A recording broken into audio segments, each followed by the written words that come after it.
In magnetic circuits, flux always flows through a loop. It goes from one section to another section to another. So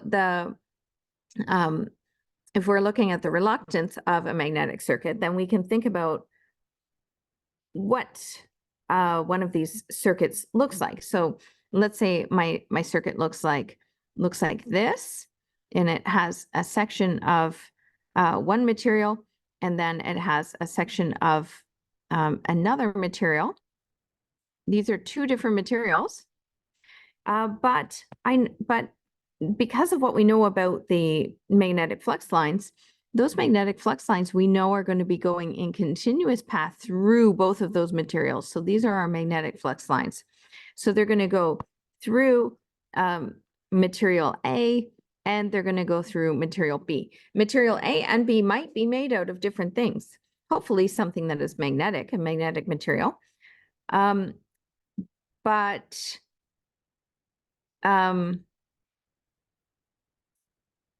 we are going to be going through each of those. So you're going to go from one to the other. It's going to be continuous, but they're different materials. So one of them is going to have a reluctance, and the other one is going to have a reluctance. This will be the reluctance of A. This will be the reluctance of B.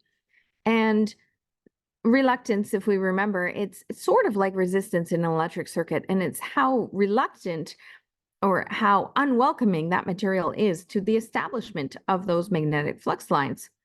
Well, if section A is pretty reluctant, then it's going to sort of, dampen the effect of magnetic flux lines being established, therefore making it a little bit less magnetized in section A, which overall makes the whole circuit a little bit less magnetized. And so what we have, what happens and how we could describe this is similar to an electric circuit where the reluctance in A and the reluctance in B, let's say reluctance in B is a little bit less, it's more reluctant, then overall they both contribute to the total reluctance.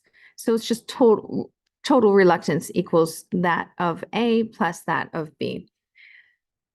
So the total reluctance of a series magnetic circuit is a sum of all the individual reluctances.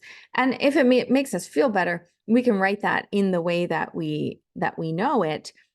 In this situation, we would say, oh, that's sort of like saying there is a reluctance plus another reluctance in a circuit, in a closed circuit. Reluctance A and reluctance B, but of course, it's not an electric circuit. It is a magnetic circuit. So instead of this being voltage, it's Fm that causes the magnetic flux to establish. And instead of this being current going through, this is the establishment of magnetic flux. So that's all we have. And what that means is that for each circuit, we're going to add things up. So we're going to do an example where we add all of those items up. But before that, we have to look at a very important application of this series magnetic circuits, and that is that of laminations.